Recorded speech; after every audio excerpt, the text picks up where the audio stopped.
Welcome to the Scoop World Order. I'm sitting here with one of my class of 2003 compadres, David Patterson. First off, we are brought to you today by Green & Sons, one of the largest Kubota dealerships in the Midwest. Go see our guy Bill Green for all your lawn and garden needs. He'll hook you up with a really excellent, badass lawnmower. So, got my man DP. I've been chasing you for a while. I'm glad I finally got you, my friend. How you been? Man, awesome, man. It's great to see you, man. As we spoke a little bit before the show, man, I was just talking about you yesterday, man. So I probably need to go play the lottery or something. If I get a random call from Kirk Barton on top of my podcast, and I just listened to you yesterday, man, it must be my lucky day. So I'm excited. You're with Marcel or Del Vecchio. Del Vecchio. We don't let him forget that shit. Marcel Del Vecchio Frost. Yeah, man. Yeah, that's cool, man. So you're out in LA now. So what are you doing now? So, man, I got the standard former athlete job. I'm in medical device sales. Oh, yeah.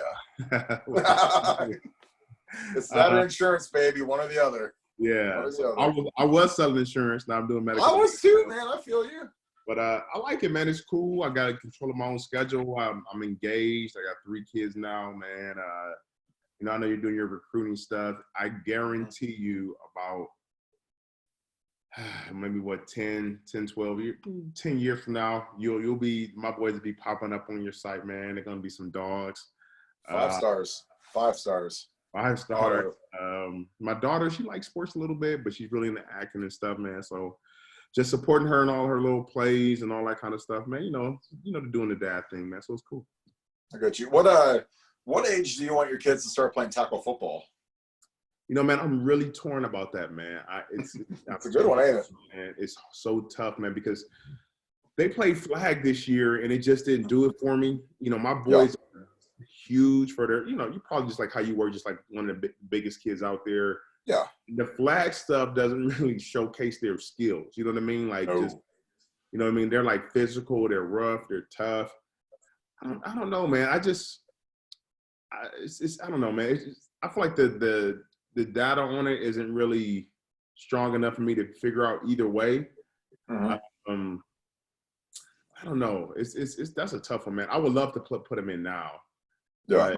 But, I just want to make sure I'm doing the right thing. But it's tough, It's I don't know, man. Like they say, ignorance is bliss. When you don't know anything, you don't know any better. Just go out and have a great time and play football like we did. We didn't know anything, but now, man, knowing about the head injuries and things, and I don't know, but it's tough, man. We have that passion. I've been waiting my whole life to have kids and having them football and see another 97 out there or something like that, man. And so I don't know. I'm just gonna take it as it goes, man. I'll probably just wait until they're really, really begging me. You know what I mean? I'll let them decide when they're ready to play.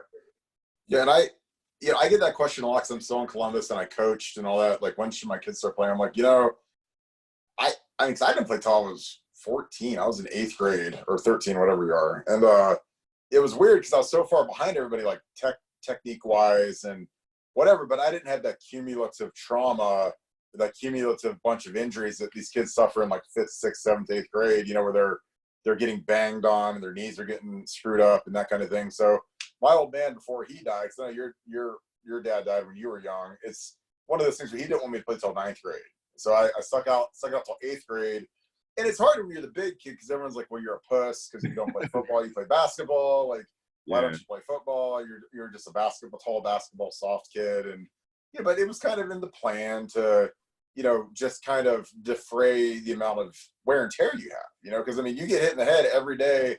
It don't matter if you're in 4th grade, 5th grade, 6th grade, and sometimes you don't know how good the coaching is at those levels because a lot of it is just the dads. Like, the dads want to be that coaching dad and God bless their souls, but a lot of them they don't know anything about football. So they're just trying to, do what they can. And you don't know how good the techniques are and how well they're going to keep your neck back when you're tackling and protect yourself. And, you don't want your kid getting banged up because of deficient coaching or whatever. And it's not because they mean to, but it's just they want to help out, but they might not be the best at it. So that was something that was always in my head. How old were you when you started playing? So I started playing when I was maybe like 10 or 11, but since I was a big kid, I was overweight and I couldn't make weight. So I didn't really start playing again until like 7th grade. But like the great thing about football, and I hope I don't offend anybody that does like training or football training, whatever. If your kid is going to go D1, it has nothing to do with training in high school. Those kids, I coach high school football, man. The average high school athlete is a terrible athlete. It just, Yes. it's what it is. The guys that are D1 guys at that point in their life, Kirk, they're just bigger, stronger, faster. And it's not like something that like they went to some workout facility and learned how to do. It's just like, I mean, you know, it's just, you're just bigger, stronger, and faster. You know what I mean? Like you can't coach how tall are you? 6'5", 6'4"? Yeah, I'm like 6'4" 3/8" combine style. Yeah, so like when I remember when I first met you at like the senior camp at Ohio State, you had that MIB shirt on. I was like, what the hell is this? Yeah, oh yeah. But like that has you're like the same size as like you are now. I mean, you're bigger now, but you were just as tall and you were thick. Yeah. But you can't coach that. You know what I mean? So the thing about football, I mean, if your kids really want to take it serious, like waiting a little longer is not going to like deter them for, you know, like a football future. You know what I mean? Like if you don't start playing football until 9th grade, you know, if you work hard, you still can, you know, get a scholarship or whatever. Yeah. All right. So let's talk a little recruiting, because I loved recruiting back in the day because I lived it as a coach in 2010, 11, 12. And it's so different from when me and you did recruiting, because, you know, like I kind of met you at like senior advanced camp, which was like invite only like the guys that were like either offers or really close to getting offers. Because it was like me, you, Shion, Brady Quinn, Sue Piley, Dante. It was just the guys that were like real dudes. Like now that's illegal now. They have to have like every kid who's ever seen us on TV. They have like 400 kids, and it's dumb because like they end up parsing it down to just the kids that they really want to evaluate. But talk a little bit about that. Like, and that was a different deal to get that invite only camp in. I remember, you know, because for me, like you were like an early offer guy, and you were deciding between like us and like Miami. For me, it was like that camp was like my Super Bowl, because like I had to go beat out Ty Hall and, you know, I remember McGlynn and, you know, fucking the big fat guy from Ursuline, Matt Maisel. Hey, Mike McGlynn, he had a nice little career, man. Mike was great. Like we should have taken Mike. Like Mike was a really good interior guy, but you know, like I had to beat those guys out because like I was the only guy in Ohio they offered. You know, for O-line, they only had one spot, so it was like that camp was like everything to me, because like I was going up against Shion, and like Shion had already been offered, and like I beat him on the first rep, and then Shion put an ice bag on his hamstring, and we didn't see him again ever. So it was funny, but like talk a little bit about that, because that was cool, because it was just like literally just like 30 of us. It was like the big dogs. You know, the crazy thing about the recruiting process was different from probably now than back then. It's like there was no social media, so even if you were balling out at your high school, you weren't really sure if you were good, because you didn't really know. There wasn't like a following. You know what I mean? I remember I got my first scholarship to Boston College because some recruiting service asked for my high school coach to like send them like a tape, and my coach literally like we went in his office. He's like, okay, I'm gonna just put on the games, and I'm gonna put it on fast forward and just stop it when you think you did something good. So That's so funny, man. So we like made this tape. It didn't even have all of my plays on, but you know, like if you made a big play in a game, you kind of remember, okay, it's third quarter. Oh, absolutely. Okay, so like I got a sack fumble or whatever, and whatever. So we make the highlight tape. We send it in, and I'll never forget. Like maybe like 3 or 4 weeks later, maybe a month later, it's like after a workout, and my coach comes up to me like, "Hey man, congratulations, you did it." And I'm like, "I did what?" And he hands me the offer letter from Boston College, right? So I just couldn't believe it, because it was like my high school, we weren't that good at football. We've never been in the playoffs, or maybe we've been to the playoffs once in school history. We just weren't that good.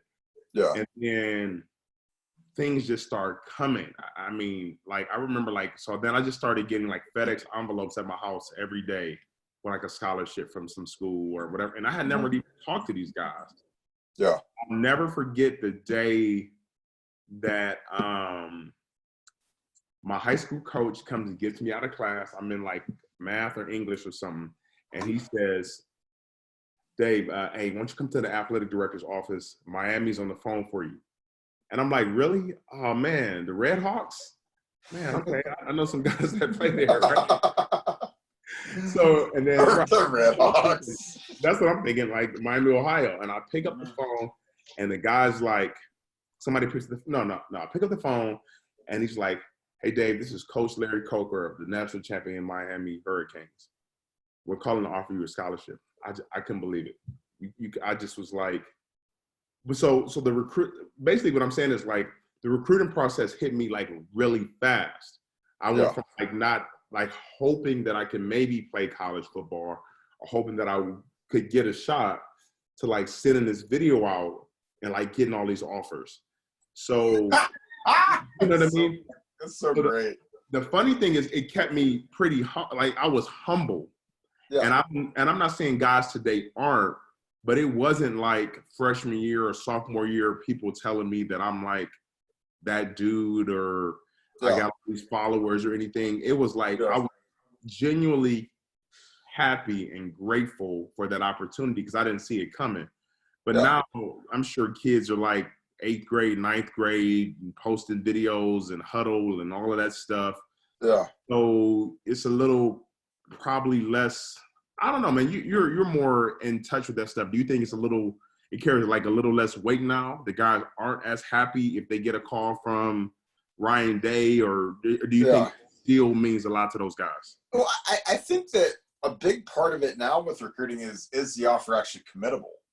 Because that's like a big development in the last 7, 8, 9, 10 years where it's like, there's always this thing where it's like, you always remember your first offer. Like you remember your first offer was Boston College. My first offer was Bowling Green. And the guy that offered me was Urban Meyer.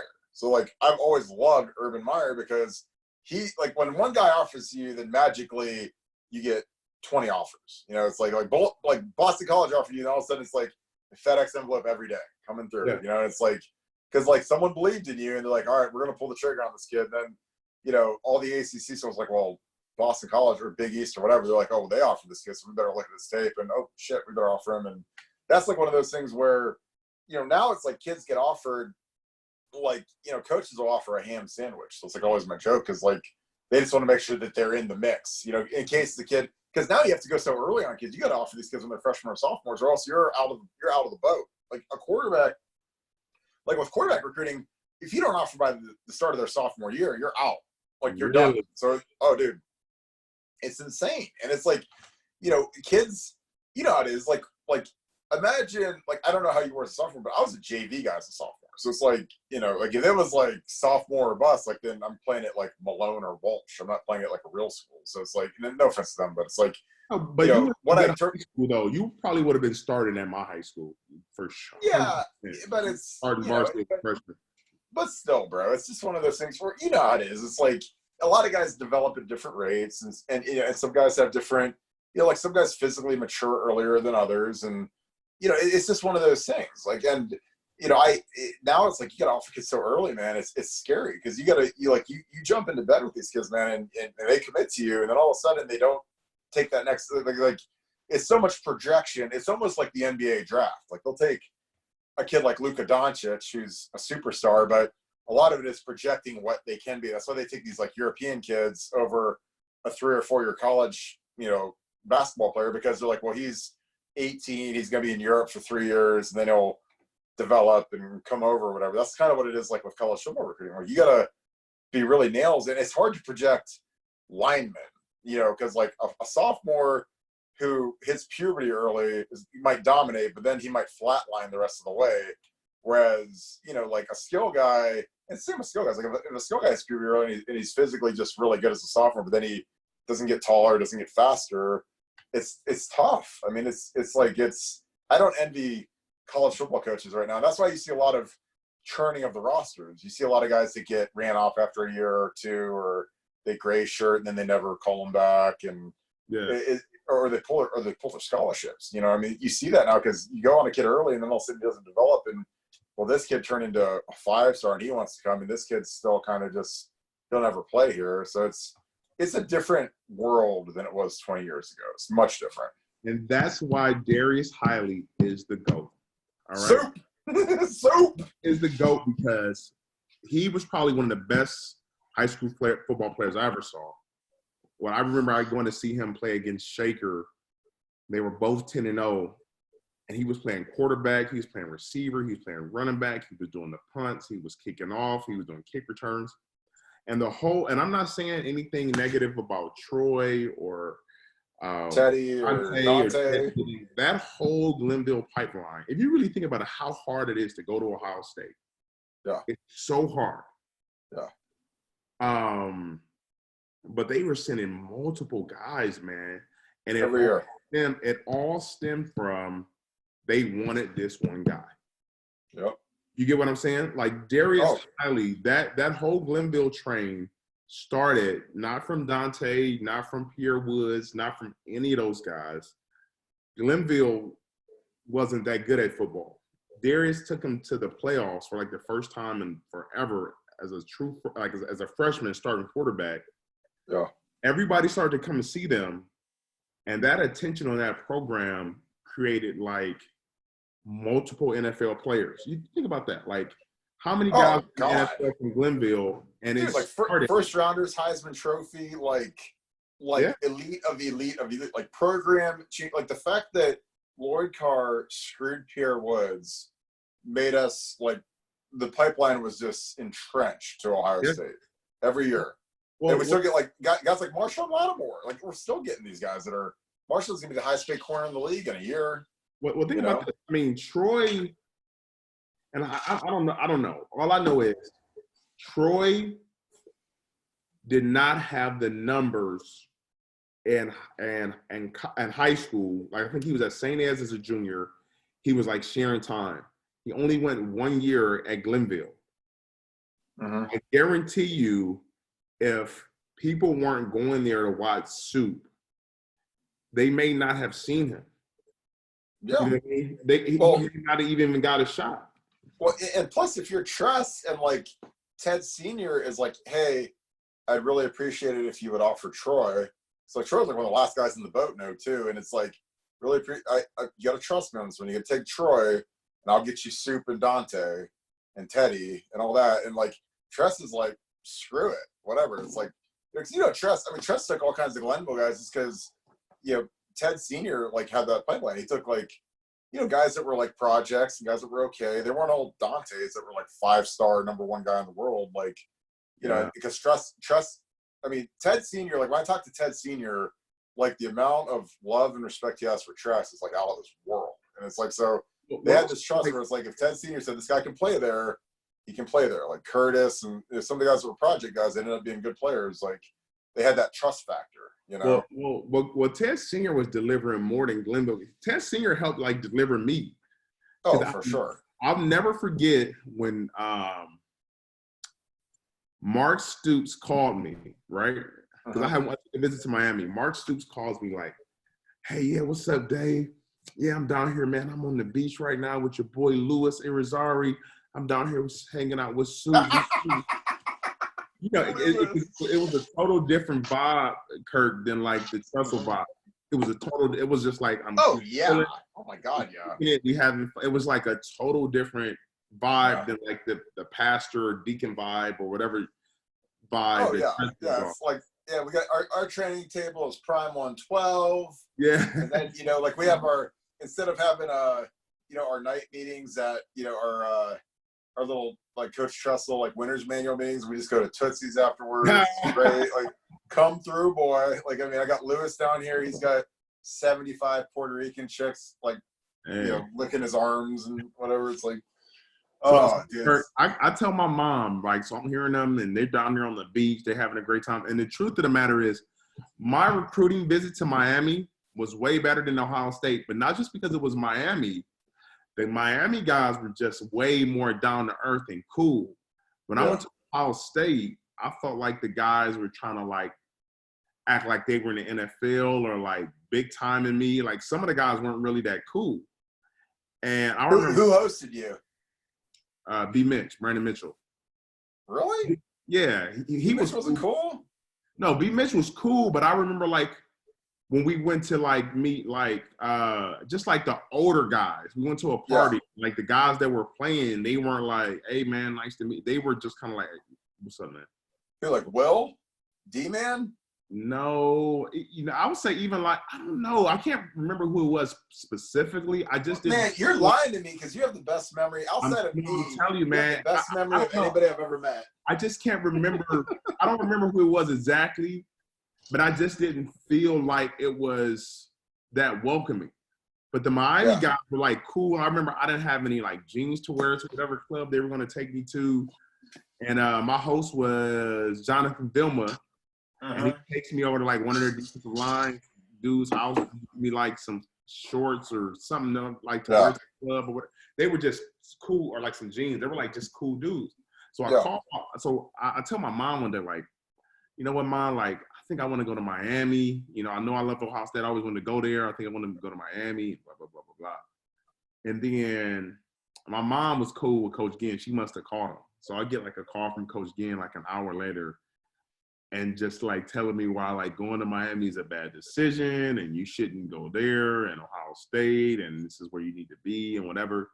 So that what I'm saying is like Coach Ginn delivering guys, he didn't have to give me that speech.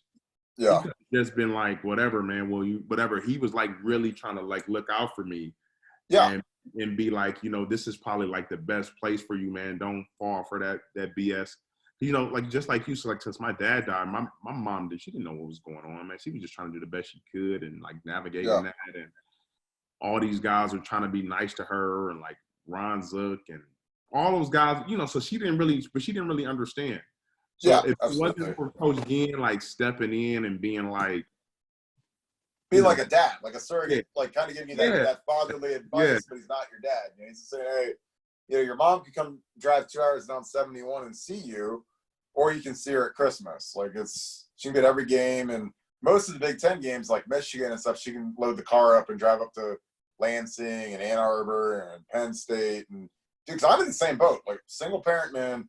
I don't care unless your mom runs Microsoft. She ain't got a lot of money, so it's like it's a lot cheaper to load the car up than it is to gas up the jet and fly down to South Beach and go to the Big East. I mean, they're in the Big East back then, but so it's like I get it. I mean, because dude, I got offered late. Like it was like December of our senior year. I got offered, and I like as soon as they offered me, it's like I'm done. I don't want to go anywhere else. I don't want to go to Northwestern.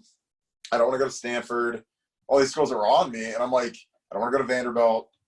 I want to go somewhere my mom can drive to see me play. And plus, we just would won we just beaten Michigan and going to play the U in the championship. But like, it's like as soon as they offered me, I was like, I'm done because I don't want to.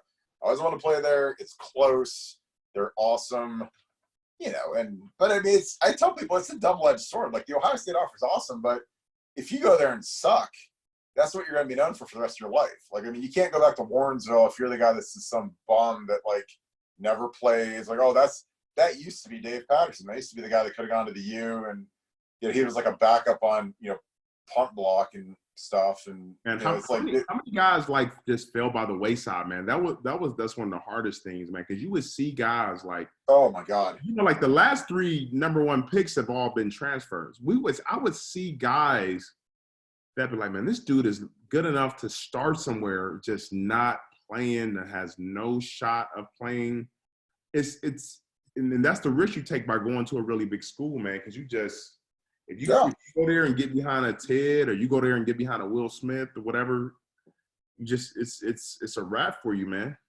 Yeah, and plus, like, let's move into like, graduate from high school. We played on the best Big 33 team of all time, which was a blast. And I remember, like, when you committed, I was excited because I was like, I always want to play with good players. And I knew from going to like camps and when you would like destroy people in the North-South game in the Big 3, they're like, you're a good player. I was like, because I would rather have you on my team on Saturdays. So you can kill me in practice on Tuesday, Wednesday, Thursday, but on Saturday I don't have to go to this, which is great. It's like I was real excited when you committed. But like, let's talk about we show up August 5th.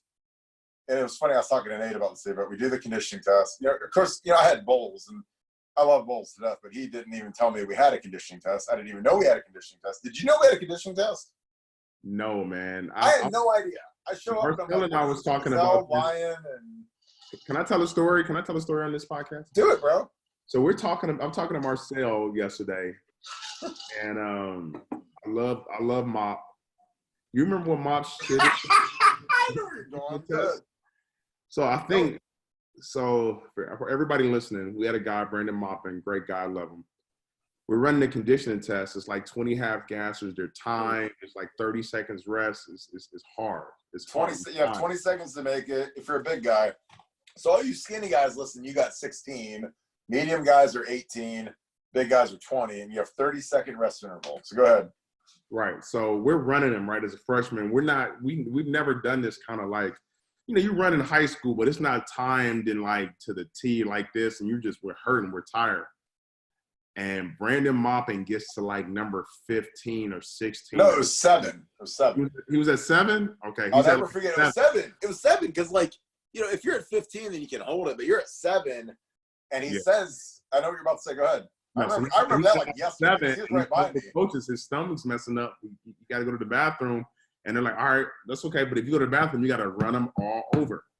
So at that point, he had a business decision to make. Either he was going to shit himself, or he was gonna stop running and run him over, and he went the Brown way, man. Man, he was, and the bad part is, and his name was Shitty Boo Boo from there on out.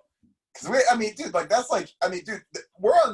freshmen, and we're on the returning national championship team, preseason number 1, and you're running next to like D-Man, Will, Tim. Like these monster Turbo, all these monsters. And like that is your first day, all you do is do paperwork. Then you go to bed. Then you got to get up at like 5:30 in the morning, go to the facility. We ran on that AstroTurf, which was great. That was like the best thing in the world to run in the AstroTurf. You on the aquatics team ever? I was in 06. Yeah, because I had knee surgery and like, I ran all summer, but in 06, when we had to do strength tests, we didn't really train for the test. So, like, literally, nobody 60% of the team failed. Everybody failed because we didn't run half the gassers. Why don't you explain to the people, Kurt, what the aquatics team is? So, aquatics is if you miss the conditioning test, which I did in 06, and in 04, I caught a cramp on number 19, and I literally collapsed and died. I mean, it's hilarious. Because, like, the conditioning test is more mental than it is physical. You got to be in shape, but, like, mentally – it was like the most exhausting thing in the world. It was like the worst day of the year. So 06, we had to run last. Remember? What's up?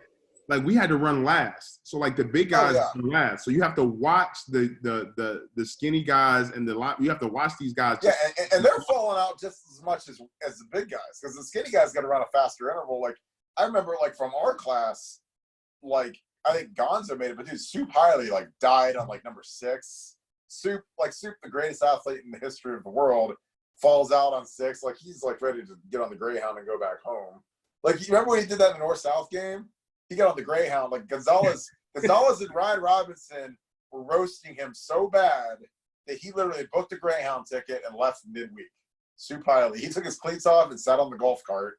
And as soon as he did that, I was like, this guy might not really be Superman anymore. Like, because Ryan Robinson destroyed him. I was like, oh my God. Well, see, I don't think Soup was really a corner. He should have been playing receiver. Yeah, I agree. I completely agree. But yeah, so aquatics, like, if you miss the test, you got to go swim every morning, which I never minded. I get up early and go take a little dip, and you swim laps, and it's kind of for the fat guys to lose weight, but not pound their bodies out and whatever. It's part punishment, but it's part like, we can't run them more. They're going to die. Like, so I never had to rerun the test. Like I told Tress, I'm like, dude, I played last year with had a broken foot. I tore my MCL and I played, didn't get surgery. So then I had to get surgery in the spring and I missed conditioning in the summer. So I was like, I'm in shape to play football. I'm not in shape to run half gassers. So it's like, I didn't make the test, but it's just, honestly, it's just me making excuses, whatever. If you run it, you got to run it and win it and whatever. But, that test, like, there were guys that really did the test that couldn't play football, which was the funny thing. But, let's talk a little bit about our class. So we showed up to Morrison Tower, 2003, and, like, I loved our class. I mean, like, Lewis was my boy. He was crazy and bipolar. Marcel was my boy. I loved Marcel. Like, I loved when he moved to tight end because he was a really good tight end.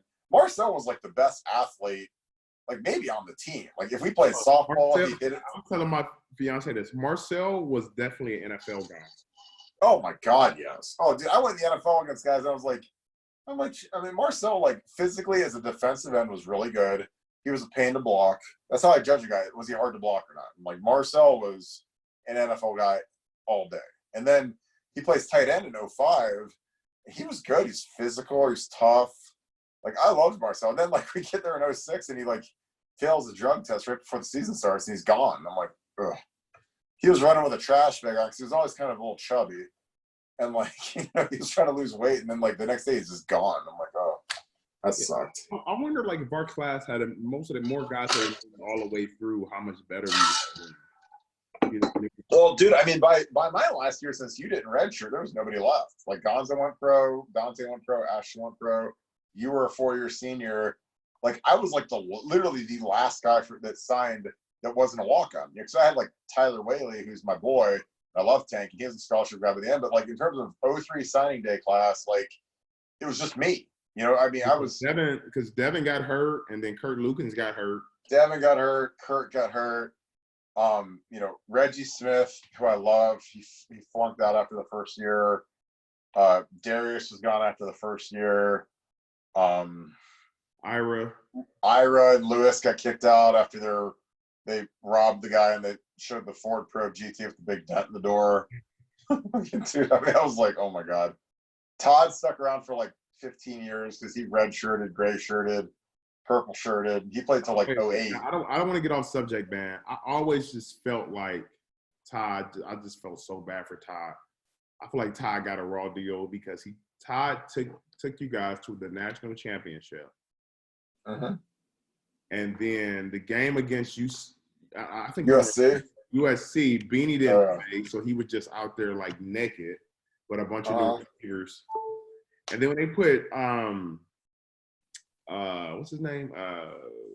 Terrell, yeah. When they put Terrell Pryor in, I remember thinking there was no game he won that year that Todd couldn't have won.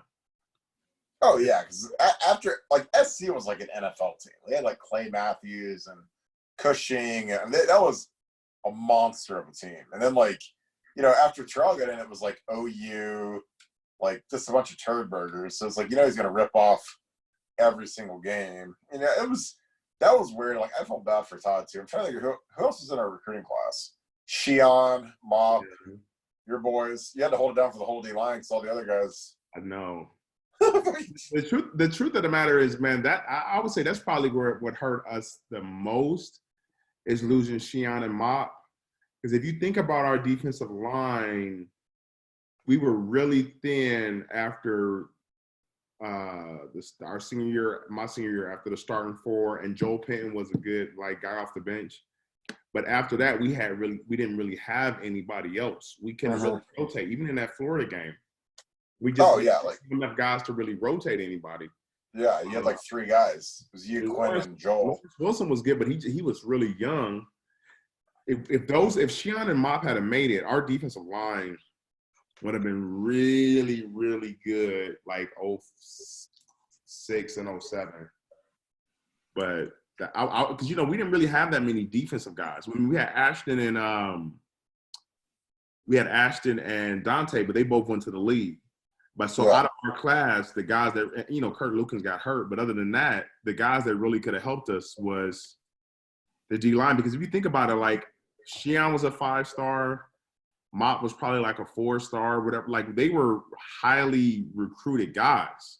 Yeah. I mean, and then we have that. So we had to drop from, like Nader was young. Todd Dillinger was young. Yeah. I mean, they ended up being redshirted. Yeah, exactly. They ended up being solid players, but they were just young. So you had like old guys and like no in between. Yeah, because they all fell off. Yeah, that's what sucked. I'll never forget after we beat Washington in 03. This is why you love me, because my memory is like a hawk, like an elephant. So me and you go up to Quaker Steak and Lube up by Polaris. We go to the mall because we have nothing to do. We have like the next day off. And we get like buckets of wings. Me and you eat these wings. I ate like half of them because we ate like appetizers. I bring these wings back, and in camp, after all the old guys moved out, they put the freshmen together. We're in University Plaza, and I got my big bucket of wings I'm looking forward to eating. And like, I go work out, then I go kick it with the guy. I don't know what I did like that next night, but next day I go to eat my wings, and Mop ate all my damn wings. I'm like, Mop. I was like, "You eat all these?" He's like, "Yeah, man, I was hungry." I'm like, God damn it, Mop. Like, I mean, hey, bro, I hated going against you at practice, man. Like, I always held you. I love holding you. You always held me, but you always held me. You always blocked to the whistle, and that's a defensive lineman's.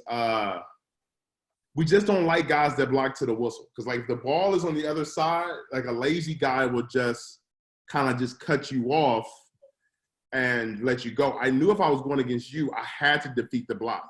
Like I couldn't just like, oh, it's the sweep the other way. You're gonna just kind of like give me a break.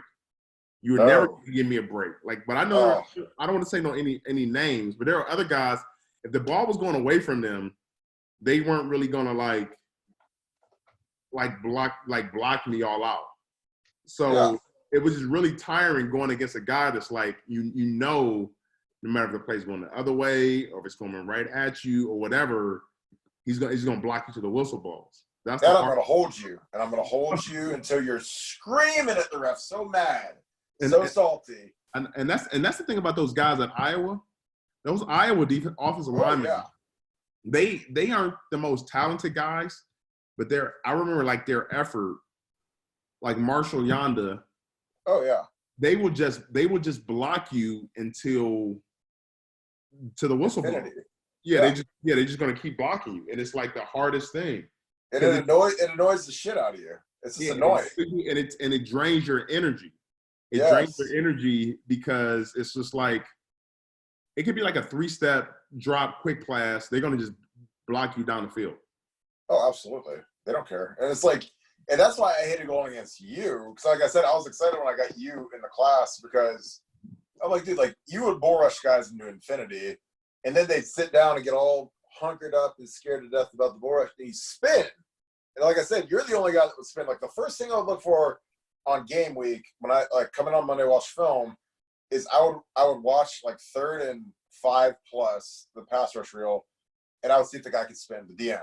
See if he could spin. Because if you can't spin, you really can't do anything other than bull rush or speed. But if you have a legit spin, so did Jarvis Moss, I had always idea if a guy could spin or not.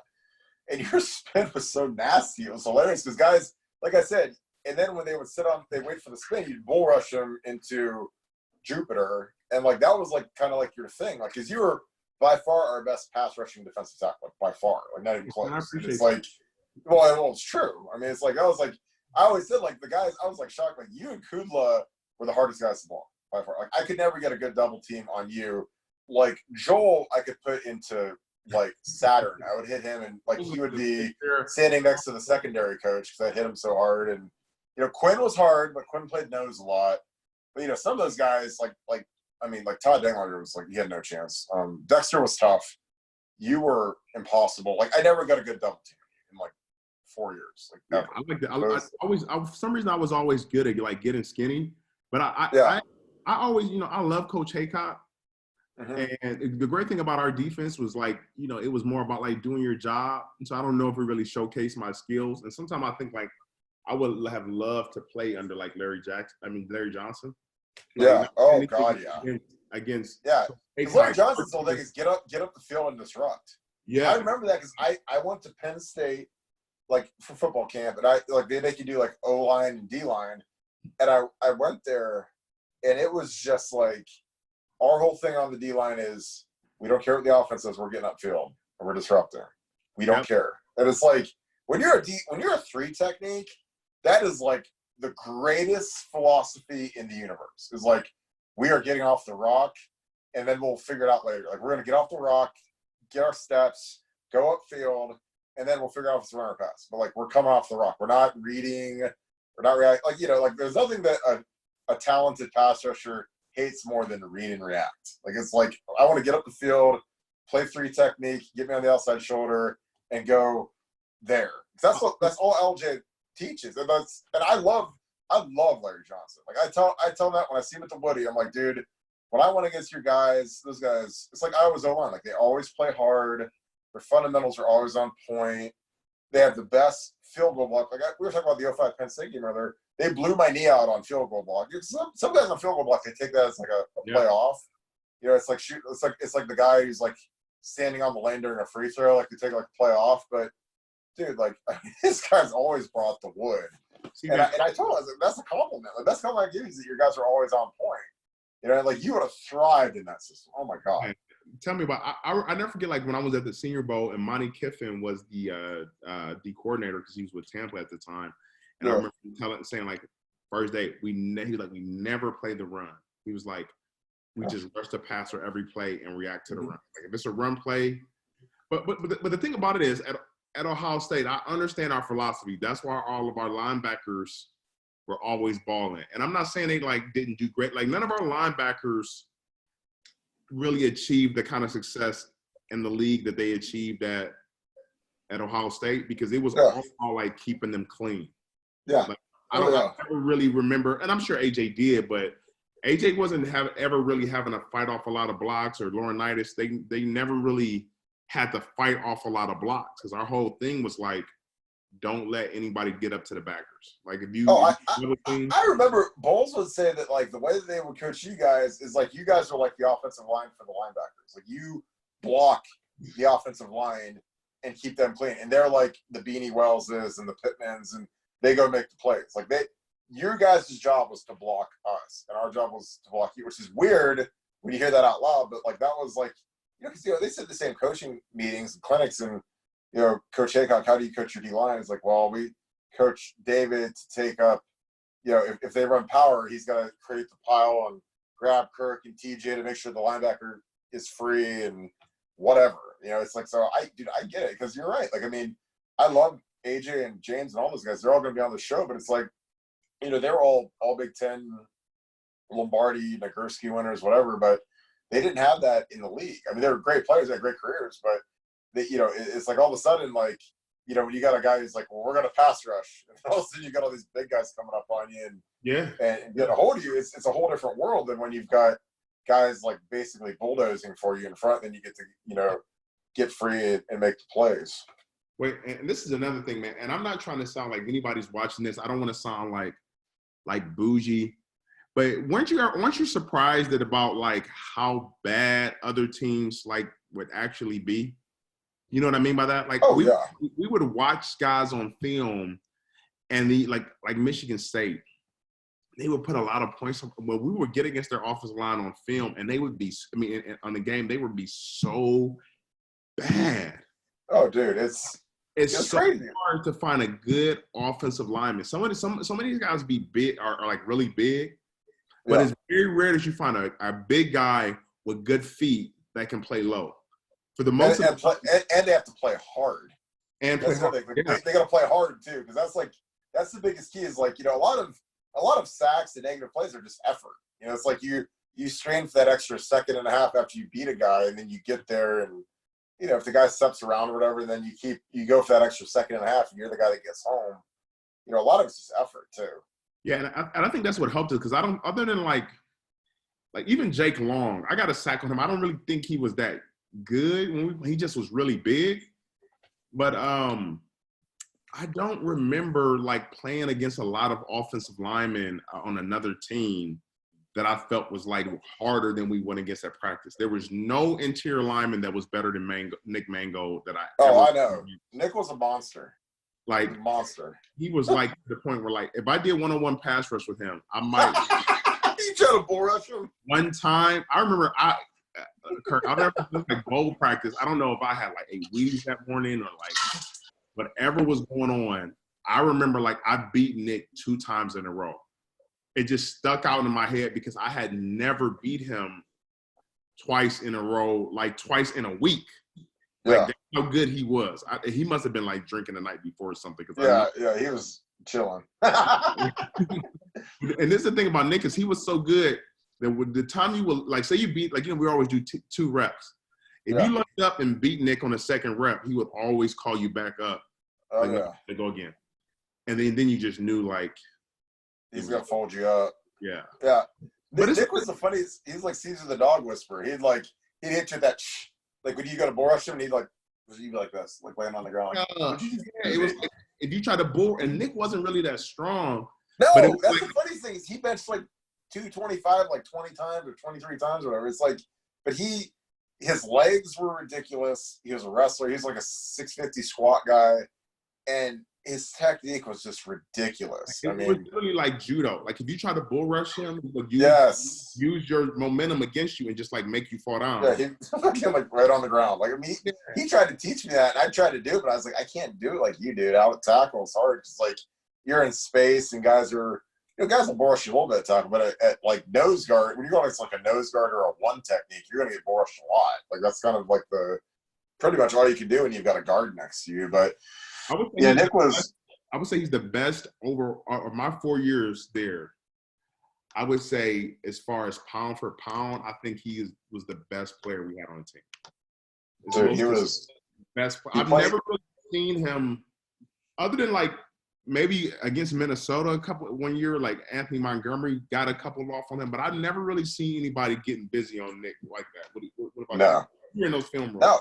No, I used to be like, I was like, does Nick automatically get like a +10 curve on his grade every single week? Because he, like, when we were garbage terrible in 2004, he had a winning performance like every week, like even when we were terrible. And I'm like, he'd be the only guy, or Robbie would get a bunch too. But I was like, Nick would just always grade out like astronomically high, because he was that damn good. It wasn't like it was like anything other than that. And he, like, I loved Nick. He was just like. And, like, it was funny because, like, there was, like, a whole year where I didn't talk to him. Like, in 2004, like, he kept calling me Ryan Cook, who was this guy that, like, I guess, like, quit the team or whatever.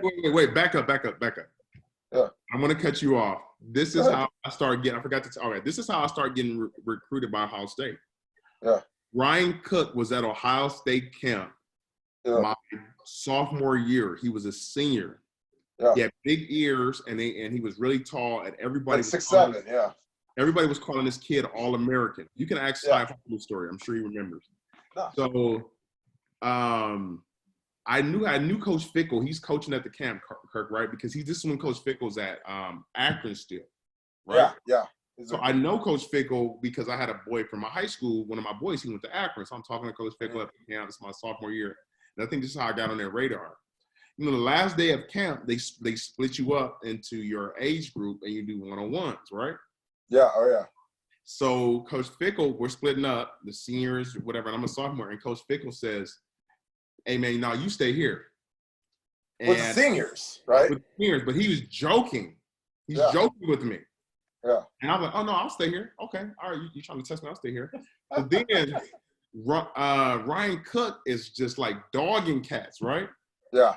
Coach Fickle was like, oh, you think this is funny or you want to stay over here? So he's like, all right, Warrensville, he didn't know my name. All right, Warrensville, go against Europe. So he's thinking he's about to throw me against Ryan Cook. Like Nashawn Goddard was there. I don't know if you remember that name. He from Dayton. Like for the he was, where did he go? Like Marshall? No, he went to like Michigan State or something like that, or I don't know. But anyway, he gets slammed down. So wait, was he a D lineman or was he a O lineman? He played D line in high school, but he played O lineman in the league and in college. Got it.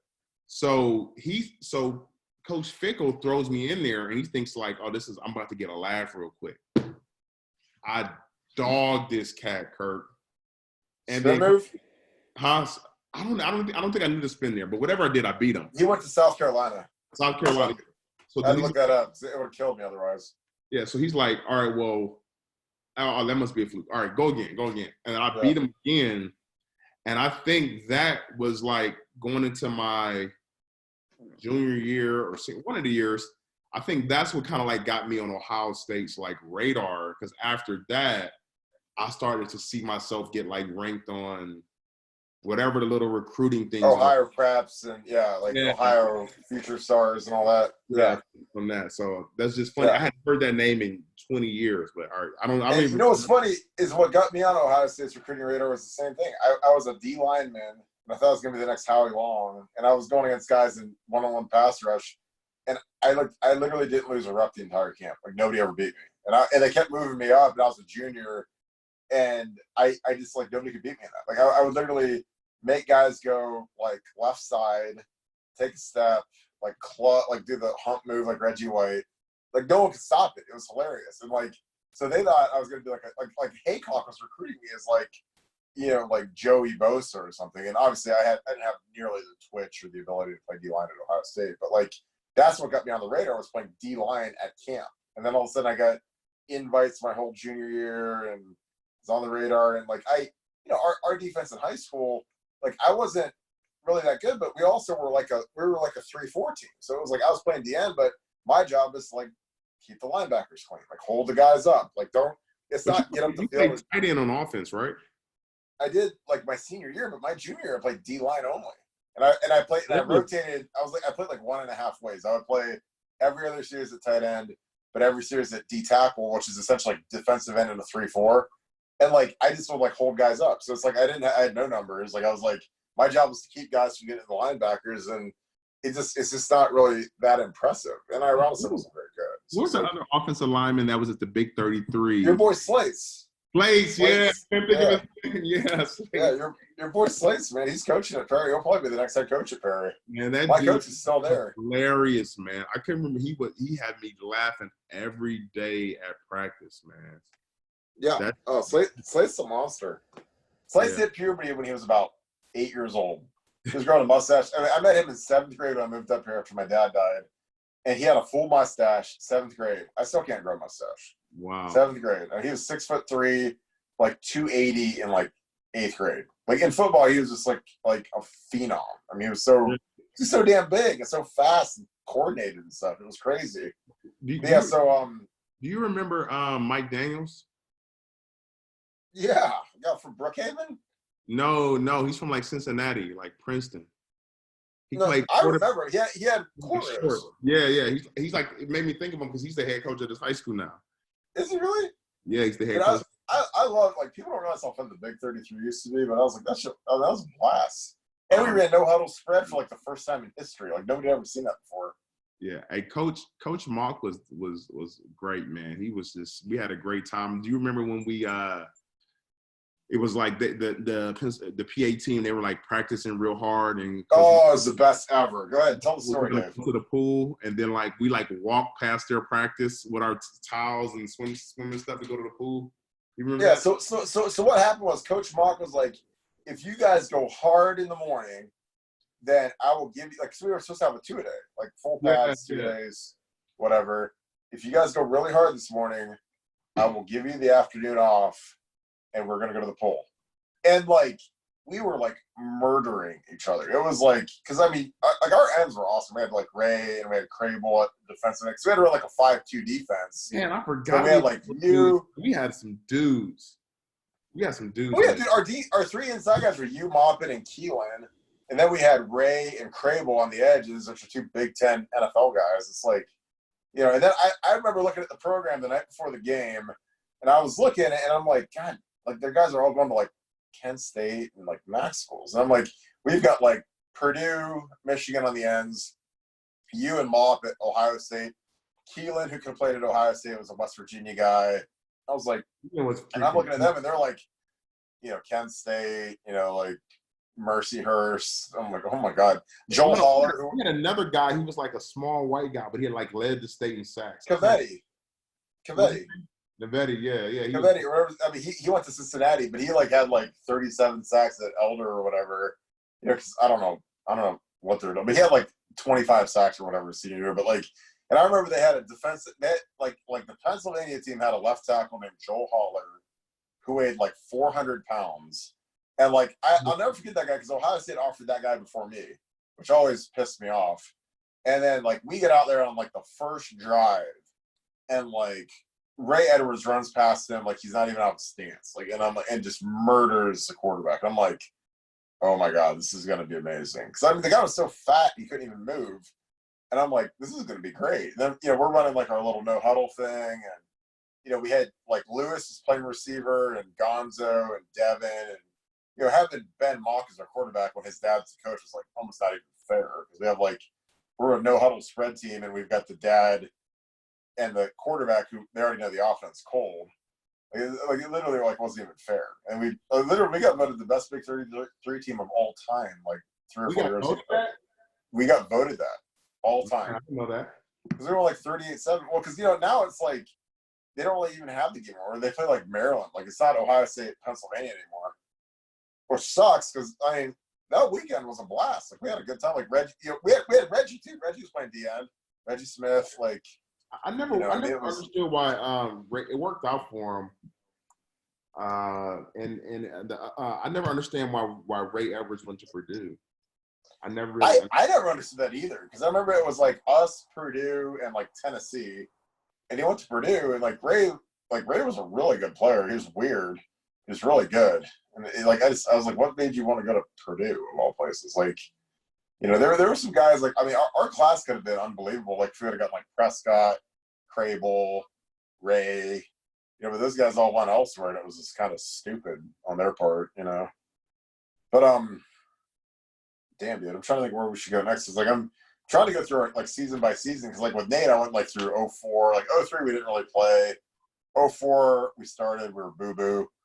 05 was kind of where it really like jumped off because that's when we had, it was funny like because I was talking to you earlier because I talked about in 04 when we had Justin and Troy, and like I remember like I get my first career start against Iowa. They put me in front of the media and they're like, "What do you think about the quarterbacks?" I'm like, I think we have 2 really good quarterbacks, and I think they should both play. Like it's like if you have 2 good tailbacks, play them both. It's like like because I said like practice practice isn't the same as a game. There's guys that they're not great in practice, or they are great in practice, and then they suck in the game, or they're whatever. And I was like, Troy's an elite 11 quarterback. He's awesome, and Justin's great too, and they should both play. Man, that was like an avalanche because like man, I didn't get to talk to the media for like 2 years after that because they're like, don't talk about who's supposed to be playing and all that kind of stuff. And but I like Troy and I like Justin, but I mean it turned into like Justin came up to me, he's like, thanks for throwing me under the bus, and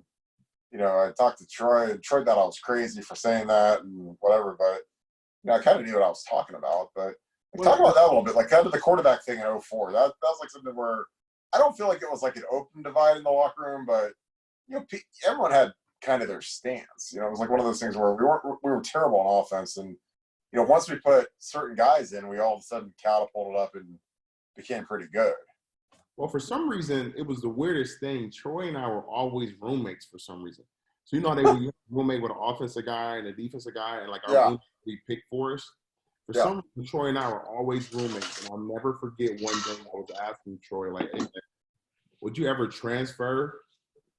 And he was like, no, I'll never transfer. And I was like, why not? His exact words like, Ohio State is money. And I'm like, what do you mean? He was like, even if I play or not, he was like, it'll mean way more in my life, me being on the Ohio State than like transferring someone else.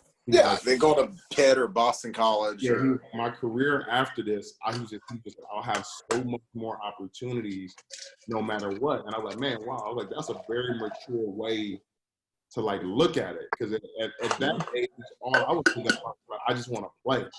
Yeah, I want my burn. Like all you want is your burn. It's like when it's like when you don't play a lot, you feel like garbage. Like I mean, it's like you come out and like I remember like you got a sack against Washington when we were freshmen. I was like, DP got a sack, and like the rest of our whole class is getting redshirted. So it's like at least somebody put on tonight. It's like everybody else is sitting here drinking Gatorade, not even breaking a sweat, but it's hard not playing. I wasn't in those meetings with y'all, but I always go back to like who can give like we were talking about earlier, like with Cam Newton. I always go back to like who can do more things. Yeah. You get what I'm saying? And the thing I always saw with like, I don't think it was bad. It was just that if the play breaks down, we had a lot of first year, like that 04, you were a first year starter. Shafe was a first year starter. Well, I took Shafe's spot. So yeah. And Rob moved from Rob moved from tackle to guard or guard to No, tackle. he played tackle in '04 because we started Daddish at left guard until the Michigan game where Okay, he got that benched. I just felt like We had Mike Nee starting. Mike Mead. Yeah, I just was feeling like our offensive line was so new. Like the whole offensive line was replaced. And my thing was like, if you're gonna be just a regular drop back quarterback, but you don't have the continuity on the O line, it's tough. When you have a mobile guy that can buy time with his feet, it would just, I just always felt that Troy gave us a little more.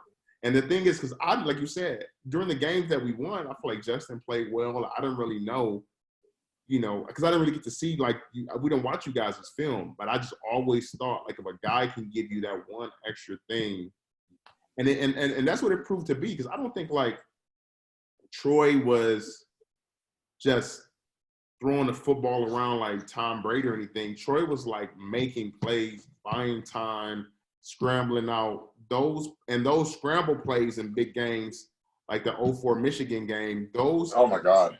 Those busted plays or those scrambling plays or running for first downs, that's why we won those games. If it had just been like off of like straight the play working, like Tressel calling the play or Bowles calling the play and it just working, and we had the play, there's no way we would have won. Yeah. I'm with you, man. Like it's like you look at the NFL today, man. You look at like Lamar Jackson, man. When he scrambles, it's a problem. Like, Troy's not Lamar speed-wise, but dude, like against Michigan, he ran for, I'm almost positive, ran for over 100 yards in '04, where stuff would break down. They'd be in man coverage with their back to him, and he'd take off and go break their back. I mean, dude, in '05, if you go watch Troy in '05 in the fourth quarter, it's the best performance I've ever seen against anybody against Michigan. Like Troy, like we're down like 11 points. Troy, like he has this one scramble on third down. It was maybe the greatest run of my career, where it's like 3rd and 11. He sprints, he gets like 2 yards short. Woodley, who is the best defensive end in the country, is sprinting at him, and Troy like hits the brakes and stops, and Woodley goes flying by like he's like Wile E. Coyote and Troy's Roadrunner. Troy takes like 2 steps and steps out of bounds. Like, I mean, I was like, that's unbelievable how good that is. What about the play against when he threw that pass to Gonzo when he like stepped up and then? I'm saying, like, dude, like, I mean, because like we had good protection and we, guys weren't like, open, but then he takes a step forward and then he takes a step back and then dips at the Gonzo. Gonzo makes that crazy catch, and it's like, I'm sitting there, I'm sitting on that bench and I'm like, dude, we're down like 11 with like less than 7 minutes to go, and we're favorites at Michigan, and they had some bad losses, but man, I was just like, oh my God, are we gonna lose this? Like, what do you think about that year, man? Like Texas won the national championship, we were handling them easily. If Troy plays that whole game, we might beat them by 20. Oh my God, don't even start me. Yeah, we kicked 5 field goals. We didn't score in the red zone. Like, I mean, I remember Troy was a monster, man. We had this one, we ran 47Q, a little, Robbie Sims pulling through. It was 46Q, and Rob pulls through, and there's nobody for him to block. Like, we blocked everybody. And Rob pulls literally and walks in the end zone. There's nobody, and Troy cut it outside. I'm not blaming Troy at all, but I was like, I remember watching that film. I was like, oh my God, like, trust the guard. Like, because sometimes guys, like, they see something and they want to bust it out, but if he just trusts the A gap and hits it, man, like, I mean, like, Rob pulled around and like walked in the end zone. There's nobody there. Like, literally, like, the defense they were in, they were spread out. And I was just like, oh my God, like, it was just like one of those games you're just like, holy cow. What do you think about Fields? I think he's a superstar, man. Like, the kid can run. He can, I mean, I don't know how good of a schedule we played last year. I mean, really, the only team we played last year was Clemson. It was like a legit great team, but that's not his fault. I mean, the Big Ten's hasn't been real good for a few years, and Penn State was down, and they were better a couple years ago when they had Saquon. But I think he's good. I mean, he's a big dude that can run. I think he has a better arm than like Terrell did. But I mean, they're kind of like similar body types in terms of being like that 6'3", 6'4", can run a 4.4 flat kind of guy. But I mean, he's a top 3 guy in the country right now, like any position, I think. Well, this is my thing with Fields, and what's the best way to say this? It's not a negative thing on him. To me, he is like how. What's the best way to say this? Like I feel like he's been coached up so well, and his footwork and his patience, and he runs the plays that's called or whatever. But I don't think he has that. I don't want to say it's the it factor. It's just that I'm not gonna let us lose. Like whatever call. Like what's the best way I could? Like okay, so like a play could be called in, right? Yeah. You might know the play that's called in, and it's 3rd and 3, and he knows his reads or whatever. Troy's gonna be like, man, forget this. It's 3rd and 3. I'm just gonna run and get it. Justin Fields on the 3rd and 3 or 3rd and 2, if a pass play is called, he's gonna go through every progression and he's gonna try to run it the best way he's been coached to go through every progression and till whatever. And then if it don't work, maybe he might run or maybe he might get sacked instead of like having that like I'm not a gamer, but just being like, I know what they called, but I know what you need. Like that run against that the Clemson quarterback had against us where he just ran up the sideline or whatever. Oh my God. That kind of thing is just like, I'm not letting us lose. I don't care what y'all called. I'm not letting us lose. And I think Justin Fields in that Clemson game, like I said, I haven't watched the film or broken it down, but it seemed like to me is he is trying to play quarterback perfectly at whatever they call. Yeah. Instead of being like, you know what, it's the 4th quarter. I'm not letting us lose. I got to take this game into my hand. And I'm not saying don't be uncoachable. What I'm saying is just go get the first down. I've seen him like throw on 3rd and 3 when he could have just taken off because he's running a play that's called. So I don't know how you coach a player to be like, hey, man, I don't know, man. It's like what Aaron Rodgers has. It's like that. It's like, I don't care what you call. I'm not letting us lose. I'm not. I mean, Troy had that. Yeah, Troy had that. Troy is like, it's like, I don't want to say it's like being a dog or a competitor, but it's like Troy was like, if we called something and it wasn't there, man, he'd put his foot in the ground and go get it. Like, I mean, Troy was like talking trash to the defense. And, I mean, like anytime I stepped on the field with Troy, I was like, there isn't a guy in the universe I'd rather have than Troy. Because he's just that big of a badass. Like, I love Troy. Like, Troy, is the only reason I have gold pants. So Troy. He's just that good. But it's, but I know exactly what you're saying. It's like, and you don't really know it until you go against like a real team. Like, I mean, Ohio State last year, they were great, but the only real team they played was Clemson. They had equal talent. And again, that's not their fault. It's just that, excuse me, I'm just being real. Like, Clemson was athlete for athlete the same as Ohio State. They're equal or better. And like when you play like Michigan State and hell, even Michigan's not as good as they used to be. It's like it's not the same as when you're playing like a really good team. Like, I mean, dude, like when we played Michigan, man, they had like Jake Long and Mario Manningham and Woodley and Alan Branch. I mean, guys that were just like David Harris, Leon Hall. Guys are like first rounders like everywhere. I mean, Woodley should have been a first rounder, but he got hurt at the Senior Bowl. But it's just different. So tell me a little bit. Let's talk a little bit about like 05. You're playing D tackle. 06, you're a captain. So tell me a little bit about 05. I played in the whole year. Oh, okay. And then I would play. So then 06 you played when Vernon and Jay started, and you played 3 technique tackle. And then the year before, I would play. If we were in base, I would play in. If we were in passing downs, Bobby would come down and play in, and I would go in and play. Ideally, though, you should have always been a 3 technique. Oh, I totally agree. I mean, you just took one for the team. So you and Kudler were our ends in 05, correct? Yeah. You know what I would say about 05? 05 was like one of the best feelings of like, and I'm not saying that like being a captain or being whatever isn't great, but it was the feeling of like trust. Like I trust if I did my job, like, and I kicked it back to AJ or kicked it back to Slagle or whatever, Mm-hmm. I was like this trust. They are going to make the tackle. Oh yeah. Or like if we're running a blitz or whatever, or it's man to man or whatever, like Ashton's going to cover his man, or Dante is going to come up and make, like, whatever the play was. It was just so much trust. And the hardest part about my senior year was just so many new guys.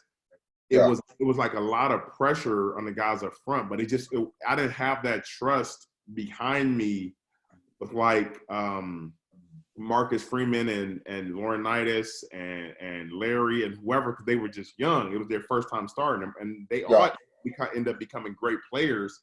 Mm-hmm. But I didn't like trust them. You know what I mean? Yeah. And it takes a while. It takes a while to like build that. Like if I'm where I'm supposed to be, like somebody's like, if I can't make a play and I force it back the other way, somebody's gonna make the play. You know what I mean? Absolutely. Well, dude, it was like I played with like Nick in 05, and Nick could see a blitz coming. If a safety is an inch and a half off the hash, of like, all right, they're bringing a fire zone this way, so we're going to switch the protection this way. I mean, because Nick had like full autonomy to do whatever he wanted. I mean, he could switch the whole damn thing, slide it. Because I mean, Nick could like switch the whole thing, and we would literally leave a defensive end free because we knew he was going to drop on like a cover 3 fire zone. Like, I mean, Nick was like just a genius at like studying film and knowing that stuff. And it's like, you know, and plus, you know, I played with Robbie and TJ, Doug, and like we really had it cooking that year because I mean, these are all NFL guys minus TJ, and it's like, you know, like I get it, man. I mean, plus, like we had Santonio, who was an animal. He's like the dream X wide receiver. We had Teddy playing Z, Gonzo in the slot. It was just like, holy cow! Of all the years, man, that was like the one year that I wish we could have back. Because I was like, we played a way harder schedule in 05 because Texas wasn't anywhere near as good in 06. Like they didn't have Vince. They lost some good seniors. You know, Penn State wasn't as good. They didn't have Michael Robinson, but. Talk to me a little bit about becoming a captain in 06 and just kind of what it meant to you, and then, you know, replacing, you know, the guys that we lost. Because, I mean, 05, man, we lost, like, just some of the best players in school history by far. And we had to come back with kind of like an all-new defense. And, you know, the offense was good. I don't think either unit was as good as they were in 05, but, you know, like 05, we played a tougher schedule. So well, talk a little bit about, like, the change was 05. With the like uncertainty at quarterback and everything that we were going through with shuffling around the line, and Antonio Pittman was young, it was like this feeling of on the defense, I'm not saying we couldn't count on you guys, but it's like we need to keep the score low. We need to like. Well, you can say that you couldn't count on us because there were some games where we sucked. Like I mean, against Penn State, we didn't do anything. Like out there, feeling like we have to go out here and like win this game. Like the pressure at practice. Watching the film, it was like we couldn't count on the offense to just give us 30 or whatever. It was like this feeling like we had this weight, like we have to go out here and like ball out or we're gonna lose. Your senior year, it was like a different thing. Even though I was a captain or whatever, it was like a little bit of different feeling. It was like, okay, now we're gonna have to trust. Now, you know, we got the Heisman candidate quarterback, we got Ted Ginn, we got an experienced offensive line.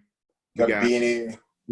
It's like Gonzo. Like, all right, now hopefully we can like, because we don't have it. It's like, you know, we got all new guys. Now we're gonna be on the other way. Like we just can't lose the game. Yeah. I remember the first game we was like letting Garrett Wolf just run all over us against Northern Illinois, and it's like a reality check. Like, man, we really need these like the offense to like carry us right now and put us in a position, because like if you even look like even with Will and D-Man and all those guys, and Simon, nobody ever had great sack numbers because with the way Coach Trussell manages the game, he's not going to blow you out unless it's just a really bad team. He's not going to go for it. He's not going to get in the red zone and start taking shots. Well, and the way you guys were coached on the D line was to like affect the quarterback and bull rush guys. You know, affect the quarterback. Don't like freelance and do stuff where there's a lane. Like, you guys were coached to affect the quarterback. It wasn't always about getting sacks. It's more about bull rush your guy into his lap so he can't get a good ball off. So it's like, that was something people don't understand. Is like when you're up by like how Kirk, there's so many teams that we're playing in the second quarter we should have been up by 30. If Coach Tressel wasn't as conservative and we went for more, or we took more shots, we could have been up by 30. And then the second half, they have to pass, and you just, you feast. You feast. But because of the way Coach Tress coached, conservative, there were so many teams that we should have like beat their brakes off. Oh, I know. That we let. I mean, trust me, man. I loved beating a team because my whole goal in the game was to get out of the game as fast as possible. Like, I was like, if we could get up 35 in the first half, then I can cut my tape off, chill, think about where I'm going to go to dinner, what I'm going to have for my first drink.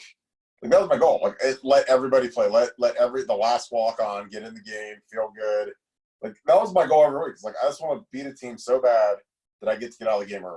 Like, that's all I wanted to do. Like, I mean, it's, let's go get it and get out of here and chill. And then, like that, you know how it is. Like, when you blow a team out, it feels great to cut your tape off in the third, fourth quarter. And all of a sudden you're like, all right, I'm done. We won. We're on to the next. I'm healthy. That's the thing. You want to get out early, fast, cut your tape. That's it. Especially against bad teams. What do you think about this, Kirk? So one other thing that really speaks to me is like, because of social media, right? So like, well, let me back up. When we were playing, I don't think we were aware of how big, like, the whole just experience of Ohio State football is. I think they did such a great job of insulating us, making us feel like you guys aren't special. You just, you know what I mean? You're student athletes, whatever. But with like social media now and the following these guys have, I think is like so much harder. Like, I didn't, like, until I was an adult and started going back to games, I was like, wow. And even as a recruit, you don't really get it. But as an adult, when you realize like things cost money and people are paying money and tailgating and everything costs money and God. And and as an adult, the value of your time, right? Like, and you just realize how big of a deal things are. So I think it was so much easier for them to keep us in line because we didn't realize like how much we meant. I don't think we like understood the scope of it. But now with media, I feel like these guys are much more aware of their power and the scope that they have. So do you feel like guys are not getting coached as hard? Do you feel like it's a different feeling? Man, it's not even close. It's not even close. Because now with the transfer portal, if Jim Haycock goes off on a kid 3 straight days, he's out and he's going to Auburn or he's going to Clemson or he's going to whatever his number 2 school was. Because I guarantee you there's someone at that school still in his direct messages in his DMs and is like, oh, it's not working out at Ohio State. Well, our 3 technique's going to be a first-round pick, and we're going to have a wide-open spot for you in the spring. We got your jersey number all hung up and ready for you. And, dude, with the transfer portal, it's a whole different world. I mean, think about how many guys would have left after, like, a year or 2 years. Like, if it's not going right, there's guys that would have been out the gate, like a guy like, like Drew Carter or Will Allen, like guys that didn't really play till later in their career, like they could have gone somewhere else and started like a good school and started immediately. Dude, Justin Fields left after 1 year at Georgia, and he's going to win the Heisman this year and be a top 5 pick. Like it's a whole different world when you can transfer and get immediate eligibility, because. And the money, like, if you really think about it, like, I love Coach Tress, man. I learned so much about like my success in life or business success, or just me as a man and how I talk to people. I got so much of that from Coach Tress. Did you ever think, man, he was making like $330,000 a month? You ever just think about how big a business that was? How much money that is? Yeah, because we weren't even thinking about that. It just wasn't even a concern that like we have no money, using swipes, getting your whatever check. Yeah, exactly. Getting your little crap check. And then it's frozen pizzas. Yeah, and like I love the coaches, but like this is the whole thing about college football. Like your livelihood is tied to my performance. Yes. And as an adult, as in a person like me with a fiance or been married and I have 3 kids and I understand what it's like to provide, Kirk, you always want to do the right thing by kids. But like some of the injuries I played through my whole sophomore year, I had a bad knee or whatever. It's like, I know the coaches care about you, but you don't realize like your performance is linked to how they take care of their kids and their family. Oh yeah. So when it comes down to you being hurt or you getting a shot or you practicing through an injury, whatever, like, you know, I've always struggled with anxiety. You know, I used to throw up before games. They used to come by Kirk and like give me like a pill. I didn't even ask what the pill was. They would just like give me a pill. I'll just take it. And then, you know, so I wouldn't throw up before the game. Now, the crazy thing with that is like, even though these people care about me, me being a starter, and I'm not saying I could have been the difference in us winning or losing the game. I don't think I was that kind of player. But me being here, you'd be surprised, man. You're captain. Me being being got a good three technique. It's a big deal. Well, yeah. Well, me being out there definitely gave us a better chance to win. So the thing is, like, and I'm not even just saying at Ohio State or at these other schools. It's like these coaches got mortgages. They got divorce, alimony payments. They got kids in college. They got all of this stuff. And all of these things can benefit by giving me this pill so I'm not going up before the game, or giving me, like when I saw you getting that shot against Penn State we were talking about earlier, just doing whatever to get you to play. Because it's not just, you think it's just about winning the game, but it's tied, like these men's livelihoods, their families, say you got their old parent is lost their job and is living with them, or like they need to take care of their family. So the conflict of interest is, how can I really have your best interest as a player because my number one goal is I need to take care of my family. Like, you know, you get what I'm saying? So like you being hurt or you messing up your knee or whatever, they care about it, but do they care about it to an extent where they were like jeopardize losing the game and jeopardize getting fired and jeopardize not being able to pay their mortgage, or you get what I'm saying? And that conflict of interest, and I don't think I'm not saying these coaches are bad guys. I'm just saying you don't realize it as a kid, but Kirk, you're an adult. You have a mortgage. You got bills. You got a car note. You got a wife you got to take care of. Oh yeah. Like all those things are factoring into the decisions that the trainers are making, that the coaches are making. And then you as a kid, at that time, you feel powerless. I remember when I was telling them over and over that my knee was messed up after my freshman year. And they kept saying, you're fine, you just got tendonitis, you're fine, blah, blah, blah, blah, blah, blah, blah. I had to beg them to finally give me an MRI. And then when they gave me the MRI, they were like, oh, you need surgery. And I'm not saying that they didn't care about me, but it's just like, they got other things that are going into the decision other than just. Oh yeah. What do you think about that? I think you're spot on. Like in 2005, I tore my knee and I broke my foot. So I had a knee brace on and I had a broken foot. I had a messed up shoulder. My foot got shot up every game. It hurt. My knee, I had to take a couple weeks off because, you know, I had a grade 3 MCL where literally I would go out for the walkthrough because the media was there and no yellow or nothing. And I'd go through the walkthrough, like walking like a, you know, so I wouldn't screw my knee up with like 2 knee sleeves on that were covered up by my pants. And, you know, but as soon as practice started and the media was out after stretch, like I was inside doing the stair mill to try to keep my cardio up and try to get my knee stronger, get my quad stronger. And, you know, like I was like you, dude, I had anxiety. So I'm like, dude, I don't lose my spot. You know, it was like, you got some guys, you know, I mean, I had Alex, who was 6'8", 5-star recruit. Like, I don't lose my spot flat out. Like and every day, like y'all went to play Indiana, Minnesota, and man, there's nothing more depressing in the universe than when you see your boys on TV balling, playing, winning without you. Because you just realize how insignificant you are. Like there's like you might not play, but there's some guys sitting in your throne right now. They're sitting in that starting right tackle spot.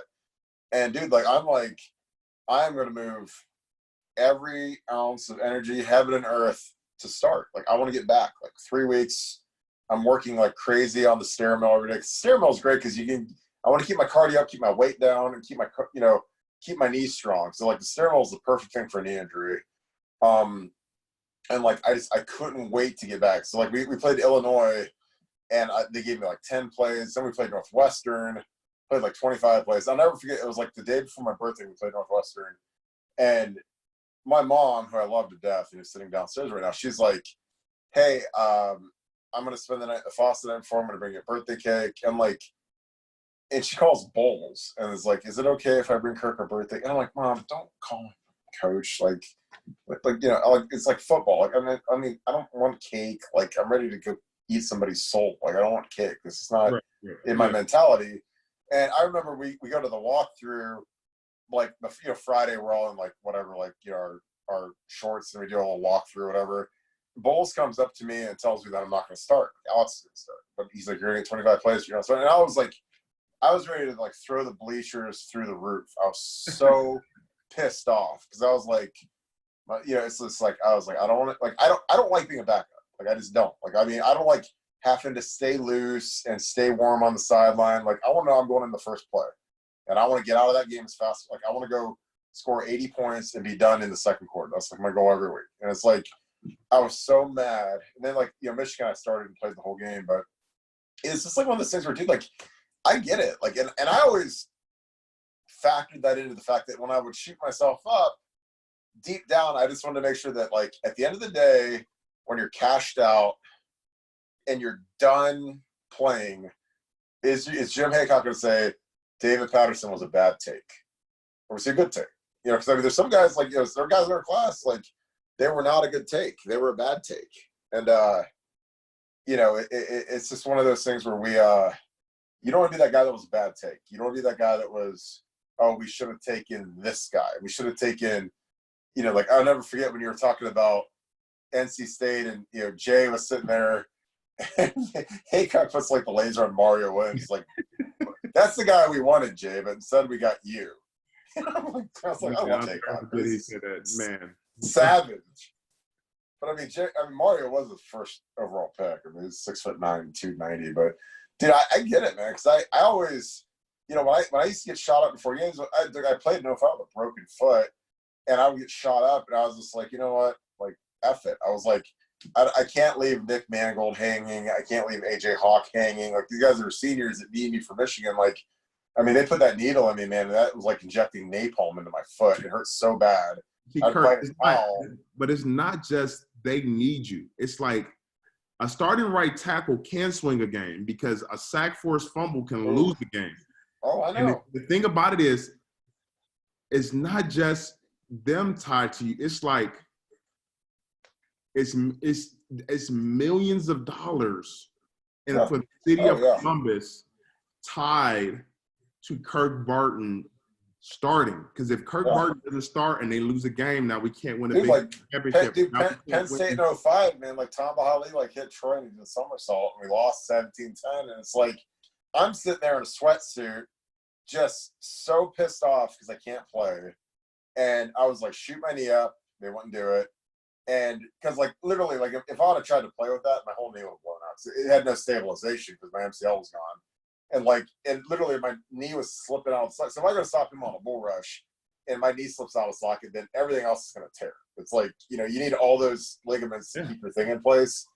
And I could feel it because I would literally get my 3-point stance and my knee would just come out of socket. And it's like, yeah, if Tamba hits you with that, you're going to tear. It'll be like McGahee. Everything's gone. And it's like, oh, what am I supposed to do? Like, it's so hard because, like, you want to go out there because I was like, I killed this guy last year. Now he's like an All-American. But I played him in 04 when he sucked, and I thought he was garbage. Like, I didn't give him pressure against him. But it's, So the thing is, Kirk, you're 18, 19 years old, still a kid. Now, as you're an adult, you realize how stupid you were, or how naive, or how much you don't know back then. It's so there's like these people who your parents entrust you to have your best interest. It can literally be like $20 million for the city from revenue, from from ticket sales, from national championship, donations, dude, like donations. All these things are riding on you playing. So the thing is, like, at that position, at that moment, Kirk's health is not the most important thing. It's trivial, and that's the hard part, because we don't have anybody. Think about it. As a player, you have nobody advocating for you. It's a straight dictatorship. You do whatever they say. If you don't play through an injury, now you soft, and now they can't count on you, and so it like puts you in a position to where like you're making decisions that aren't best for like you long term. Yeah. And that's scary when you think about it. Oh, dude, I did it like 05 and 06. I had plantar fasciitis, and I wish that I could inflict people with plantar fasciitis, because it is the most miserable, terrible thing in the universe. Like, yeah, it's like I had this big bump on the bottom of my foot that after we played Iowa in that night game, it was black. Like my foot was like, it looked like I stepped in like tar, and like it was all because this tendon was screwed up. And it literally, every time I would take a vertical set, it was like I was stepping on a nail. It hurt so bad. But they shot that up every game. And, you know, like it happened in Northern Illinois when Ted had one of those. I mean, we scored like 28 points in the first quarter against Northern Illinois. And I'm like literally jogging down to celebrate with Ted. And like for some reason, like my foot got caught in the turf and it twisted a weird way. And after that, like my foot was screwed for the rest until we played Iowa. And it was literally like, we circled the Iowa game on the calendar because it was like, look, if it's not better, and it wasn't getting any better, you know, you can't miss practice, and you know, we have a foot injury, like it never is going to get better. And so we get through Iowa, they're like, we're going to get surgery on it, and like I got surgery, and my best friend died the Friday before we played Iowa, which I didn't even know that. Like Sunday, I get a call from Bowman, and he's like, hey, do you know Danny Ryderson? I was like, yeah, he's my best friend. He lives in Florida, and he's like, well, he died on Friday night. He got in a motorcycle wreck. And I was like, holy shit. And like, so I take this call from Bowles, and I'm like stunned. I mean, he's like my best friend. I've known him since I was 4 years old. And he just got married. I was at his wedding like literally the year before, and he's got 2 kids. Like, I mean, they had like an infant, and then she just found out she was pregnant again. And now I'm going to his funeral. So it's like Monday, I get a laser surgery done to my foot. And after the surgery, I fly to Florida to go to the calling hours and then go to the funeral. Thursday, I fly back in the morning. I get to practice. I don't practice because I'm still recovering from the surgery. And I watch like kind of, you know, our walkthrough Thursday or whatever. Go through the walkthrough on Friday. And Bowles, you know, he's like, why don't you go through the warm-up and see how you feel? And I'm like, you know, fuck it, I'm playing. I don't give a shit. Like, you know, nothing's going to stop me from playing in this. So I go out there and play like 2 plays. And it's like the first play, I pancake my guy, like legit, like didn't trip, pancake. And then the second play, Troy throws we ran like a run play with a bubble option to Teddy, throws it out to Ted. Ted gets it and like reverses field. And I remember like I tried to like wheel and block this guy upfield, and I like tear everything in my foot. Like, I mean, like, because it was a bunch of the surgery that it was like a laser. And it felt like if I shoved like a comb that was made out of needles into your foot and just raked it like 50 times in a row. Like if I like stabbed you and raked it and stabbed you, that's what this laser felt like. It hurt like hell. It was like basically they microwaved the tissue in my foot. And, you know, I like TJ, I don't forget TJ, I love TJ. He's like, dude, get out of here. It's bowling green. We're going to kick their ass and get out. So I come hobbling off after literally 2 plays, which I graded out 100%, which is a record at Ohio State. But so like, I get off the sideline and I see Kading, and I'm talking to Kading, and I was like, I just heard and felt like my foot explode. It like fucking felt terrible. So I come gimping off, and he's like, well, that's actually really good. And I was like, what do you mean? It hurts like hell. And he's like, no, that's great, because like there's like when they did that surgery, it was like they put this big bubble of plantar fasciitis, which is like this screwed up foot thing. They cooked everything around it, and when it like exploded inside of my foot, it was like a bunch of dead cells. It dissolved it. Like it, you know, that makes it heal faster when it like rips in half. I don't know. It like made no sense to me. I mean, whatever. But like it was funny because like a week later, it was like I had a brand new foot. My foot felt amazing. But At that minute, I was like, I think I just said my career's over, my life's over, like, or the season's over. Like my foot, and sure as hell, like 3 days later, my foot felt amazing, and it's just like one of those weird moments because like, I'm like, I'm like you do. I'm like a gladiator. It's like if I can walk, I'm gonna play. Now I might not want to do spring ball because I remember in 06. Spring ball sucks. Spring ball sucks. Spring ball sucks, but like if you already 06, get the spot, it's the worst thing. Well, yeah. Dude, 07 spring ball, like I remember, I hadn't had surgery on my knee after I tore my MCL. I never had surgery on it. So it had all kinds of dust and arthritis and crap in it. And I remember I was playing, we ran this pin play.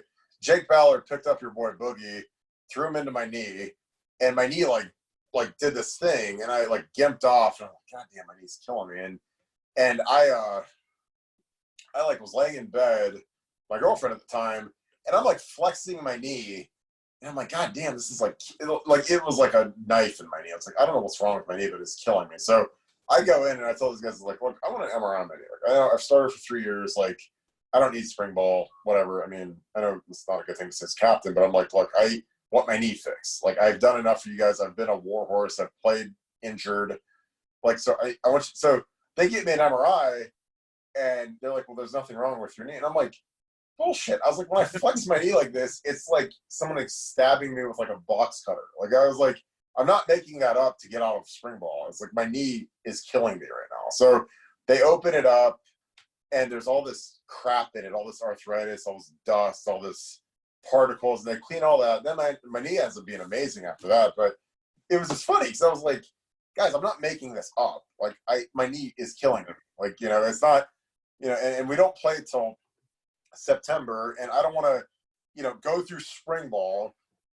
And then in the middle of summer conditioning, when I need to get in shape, like my knee's killing me and it's all swollen and crap. Like I don't want to do that. Like just do it now and fix my knee, and then I can be full go for because as summer conditioning is way more important than spring ball because you got to hit the ground running once camp starts. And if it's missed one or the other, it's like you'd rather, if you're a veteran and you've played, miss spring ball, and have your legs ready to go for half gassers and all that in the summer, like because you don't want to miss that and do spring ball and then you're on the mend for all that conditioning. Because the biggest thing is when you're a veteran, you just want to be in shape for camp. You don't care about. Well, think about all the injuries you were just saying, right? Yeah. On top of that, do you think how would you explain, and maybe it's even more as a defensive lineman because you're going to have multiple people getting one from like no. How could you explain the physicality of the trenches to somebody? Like how go get in a car wreck every day, or let me hit baseball about a couple times because it's like. Because it's not just like it's your knees, it's your shoulders, it's your elbows, it's your feet, it's your hands. Like I tore, like this finger still does not touch. Like this one will touch. This one, because I shredded this ligament, it'll never touch. It's like this one is more flexible, but I can't straighten the pinky out. Yeah, like I'm saying, like it's just something like you can't explain it because people don't get it. Like they think it's just. Like I tell people, like college football is great, but it's not just like the band and the pomp and the pageantry. It's like, no, it's like 6 a.m. workouts and it's inside run and it's, getting shot up. Like that's what college football is. It's not or like having an injury. Okay, so like your wrist or like a dislocated finger, right?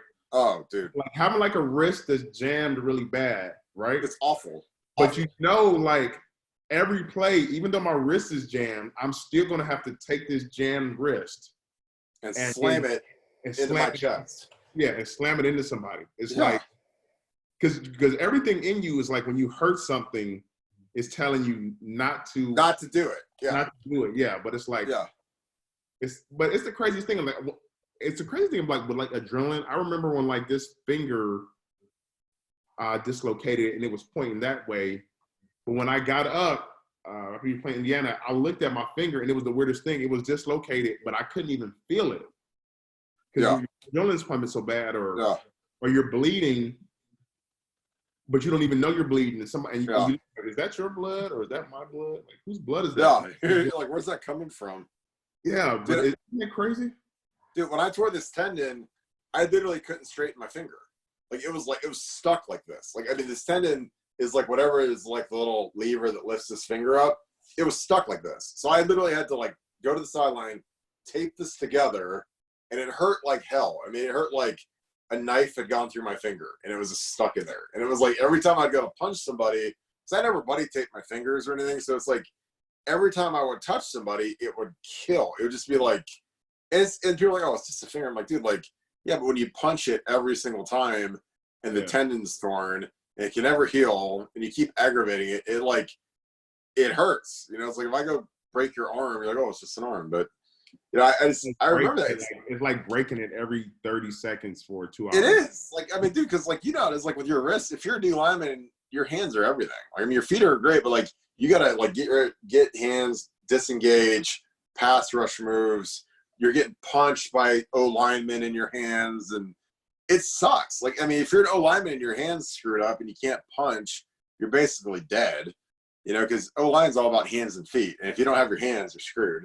And that's what I always would tell people, Kirk, is like, and people are like, well, what's the biggest adjustment from like high school to college? I would always say is like, the reason why some guys have a hard time adjusting, especially on the line, is not because they're not talented. It's the physicality. Mm-hmm. It's like being physical. It's not like, not pass rush moves. It's not speed. It's like taking on a double team. Or like they're running the ball straight at you and not running around the block. Because in high school, most guys are athletic enough to like, they're running the ball right at them. They don't have to really be physical with a guy. They can like get around them or go past them or jump around them. So when you go to Ohio State and you got a guy like you, like running stretch my way or trying to like drive me off the ball, if you try to that, if you're not physical, you're gonna be on skates. Oh, yeah. And plus, like, with how you guys were coached, like, you have to maintain your lane assignment. Like, you got to maintain the C gap or whatever, or else you're going to be out. You'll be watching. Because it's like, in high school, you can get around and jump behind a guy and make a play. You do that with Haycock, man, you're out. Like, it's like, have fun, bro. Like, you know, we'll send you back to Warrensville on the bus. Yeah. Coach Haycock was just like, He would never let you. I remember when I had 3 sacks against Michigan State. I remember that next practice, I was all like floating high. I'm going through the bags, doing my drills, smiling. And he was like, "Oh yeah, you had your one good game." He wasn't even gonna let me. He wasn't even gonna let me like be thinking like he. That's a great thing about him. He always kept you humble enough to where you had to work hard. I liked Haycock because I remember in 2004 in spring when I was trying to get a spot. I was going against Moppin. I'll never forget this ever. And like we're like backside of zone, Mop's the 3 technique, so I get to double team him into like infinity and beyond. And I hit him, and I drive him like legit like 8-9 yards, like right into Haycock's lap. And Moppin starts like swinging on you know like guys that get pissed when they get beat, they're swinging on you, punching on you. So I'm start fighting back. And I'd been in a fight with Kudla earlier in the day, and like I fought like all the time because guys always would swing on me. I never would swing on the guy first because I'm not trying to fight anybody.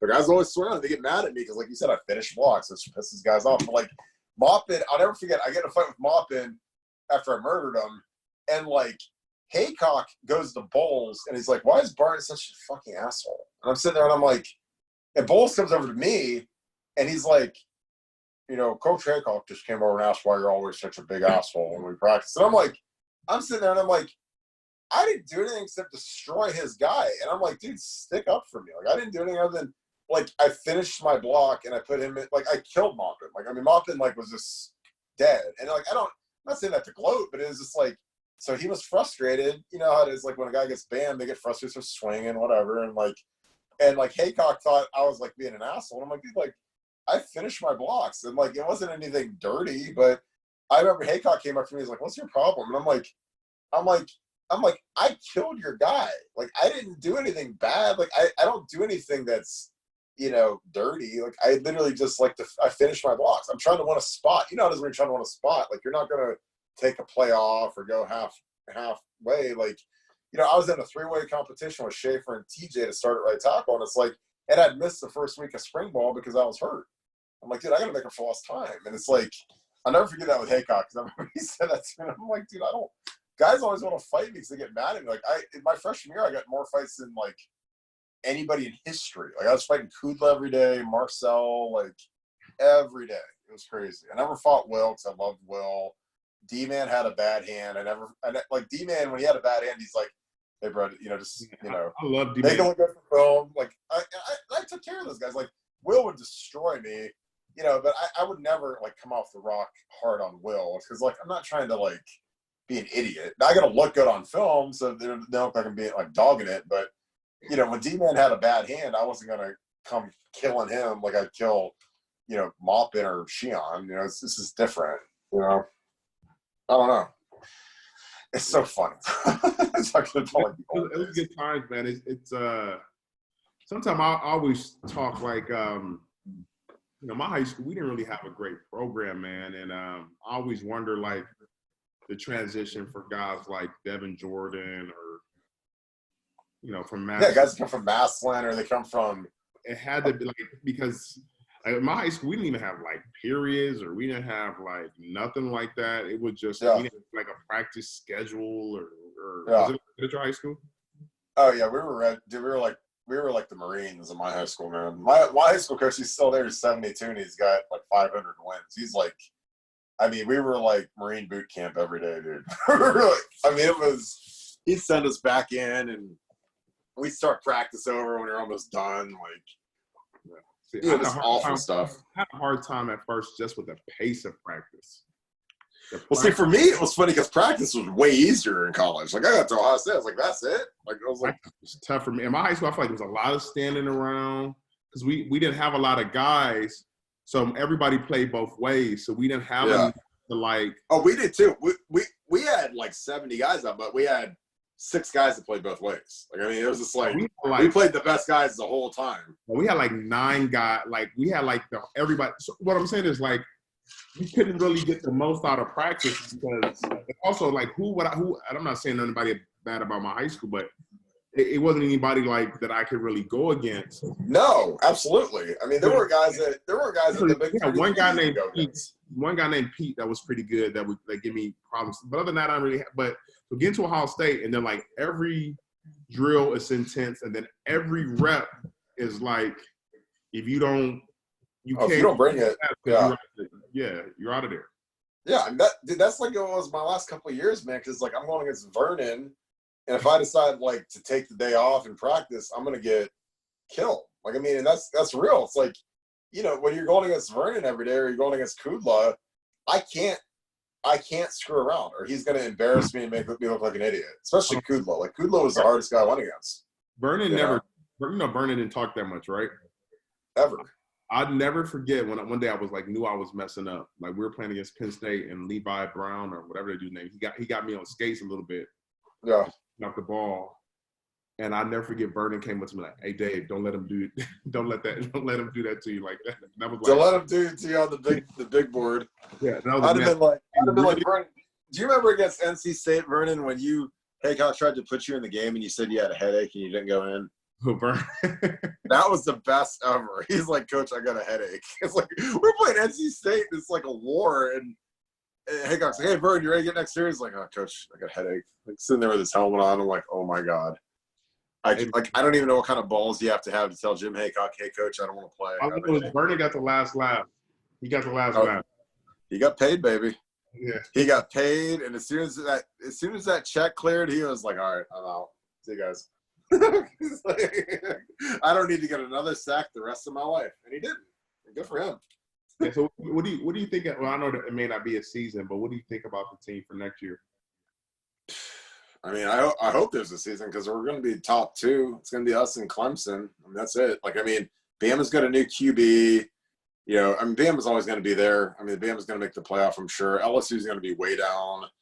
Nobody's going to touch us in the Big Ten. And now that we don't even have to play Oregon, I can't see us not running the table in the Big Ten. I really can't. We don't have I don't know if Master Teague, I think he got hurt or something like that. Yeah, he tore his Achilles. So, but I just, I'm not going to talk bad about the kid, but I think he's a decent back, but he wasn't, he's no Zeke or J.K. Dobbins. I know we got that transfer kid. Trey Sermon's nasty, dude. Yeah, you think you gotta watch dude, I'll send you my NCAA simulation. Trey Sermon's about to win the Heisman on my NCAA 14 simulation. Scoop Dreams, baby. I actually watched Hoop Dreams last night. I've never seen it before, but it was on HBO. It's from 1994. Yeah. Scoop Dreams. It's like we put Ohio State in the SEC West, and they play Clemson to open. So it's like the hardest schedule in the history of mankind. So they're out of conference. It's Clemson, Wisconsin, and Michigan. And then they play like in the SEC West. So they play like Bama, LSU. It's ridiculous. Crossover games against the Gators, like in the swamp. It's Justin and it's Trace Sermon at running back. And like it's this year's roster is on NCAA 14, because they haven't made NCAA in like 7 years. You know what, man? I was wondering why didn't they play? I feel like they should have thrown more, gave the ball to Garrett Wilson a little bit more last year. I know he was a freshman.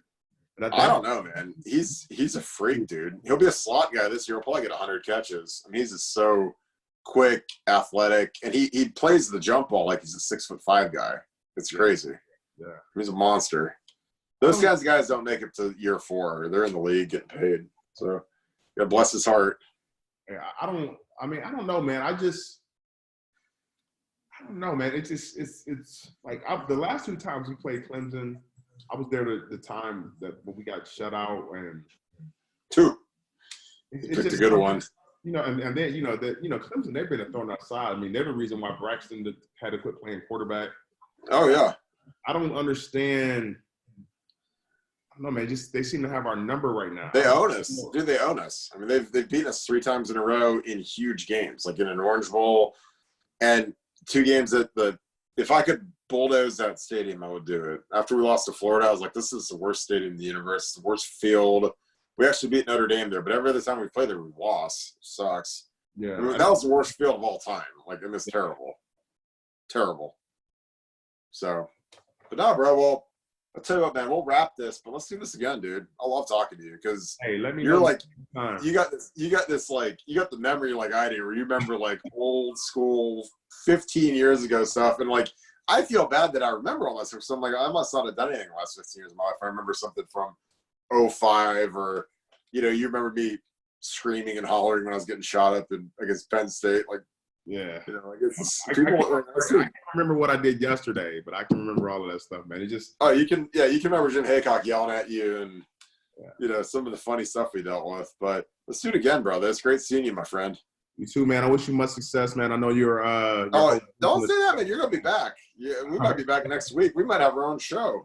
All right, let me get ready to debate, man. The NBA bubble. The NBA bubble is gonna be the funniest thing of all time, because these guys, like, you put a bunch of young rich dudes in a bubble, no girls, bad food. It's like being at like University Plaza, except you're worth $100 million, and that ain't gonna work. It's gonna be. Some of those food service people are gonna come out pregnant, man. Some of those lady girls. Oh my God! Look at the camp eyes. Them camp eyes are real, dude. You gotta get some big old Louis Vuitton shades cover up them camp eyes. Yeah, one of them girls about to hit the girls never working again. What's funny is like all those video vixens are going to be working, like they're going to be applying to Sodexo at the Sodexo. They'll be coming in with trays, and like J.R. Smith's going to be sitting there like, J.R. Smith, man. J.R. Smith is a legend, man. That dude is man. He's just like he's that dude you just knew in high school that was just like, everybody just knew a dude in high school that just like super talented, but just a crazy dude. But he like actually made it. Like normally that guy that he doesn't make it. But JR made it. Like JR, I love JR because he always looks like he just got out of bed. Yeah, he's always like kind of like half asleep, wakes up, comes off the screen, hits a 3, comes off 3, hits another 3. Like, and you're just like he's just high. It looks like you're half asleep when you're high. You're just high. Yeah, exactly. Like, I mean, he's always got pie eyes. Like, what's going on? Like, and the dude's just a killer. I mean, he won a title for the Cavs, man. Can't hate on him. Yeah. Yeah. Forever indebted. Brother, I appreciate you, my man. We're going to do this again real soon. All right. Sure, man. I'll holler at you. All right, brother. See you, my man.